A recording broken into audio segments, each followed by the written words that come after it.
নোয়াখালীর বেগমগঞ্জ উপজেলার ওয়ার্ড যুবদলের সভাপতি মোহাম্মদ সোহেল গুলিবিদ্ধ হয়েছেন।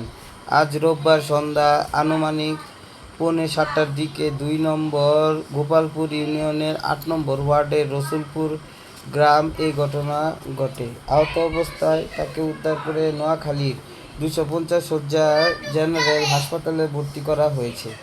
জেলা যুবদলের পক্ষ থেকে ঘটনার জন্য স্থায়ী ছাত্র শিবিরের নেতাকর্মীদের দায়ী করা হয়েছে। তবে ছাত্র শিবিরের পক্ষ থেকে অভিযোগ অস্বীকার করে দাবি করা হয়েছে, যুবদলের ওই নেতার কোমরে অস্ত্র বহন করতে গিয়ে নিজের অস্ত্রের গুলিতে নিজেই আহত হয়েছেন।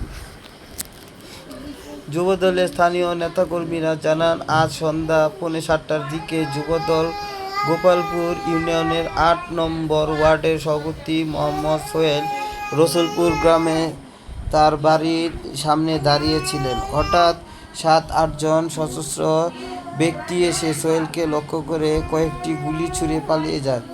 এই ঘটনায় তার শরীরে বেশ কয়েকটি ছররা গুলি লাগে। পরে আশেপাশের লোকজন এগিয়ে এসে তাকে উদ্ধার করে প্রথমে উপজেলা স্বাস্থ্য কমপ্লেক্স, পরে নোয়াখালী জেনারেল হাসপাতালে নিয়ে যান।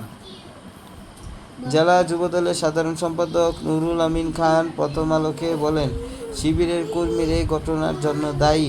বেগমগঞ্জের ৩-৪টি ইউনিয়ন জামাত শিবিরের সশস্ত্র ক্যাডারদের আস্তানায় পরিণত হয়েছে।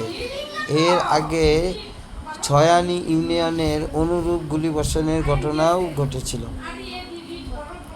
যুবদলের অভিযোগের বিষয়টি জানতে চাইলে ছাত্র শিবির উত্তর জেলা সভাপতি মুজাহিদুল ইসলাম হামলায় তাদের সংশ্লিষ্টতার অভিযোগ অস্বীকার করেন।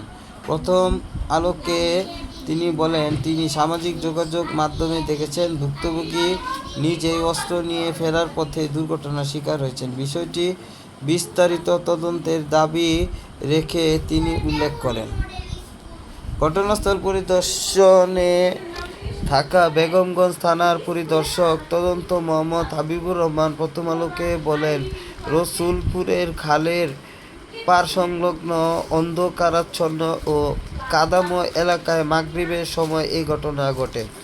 প্রাথমিকভাবে মনে হচ্ছে এটি শটগানের ছররা গুলির আঘাত। পুলিশ পুরো ঘটনাটি খতিয়ে দেখছে এবং তদন্ত সাপেক্ষে আইনগত ব্যবস্থা গ্রহণের প্রস্তুতি নিচ্ছে।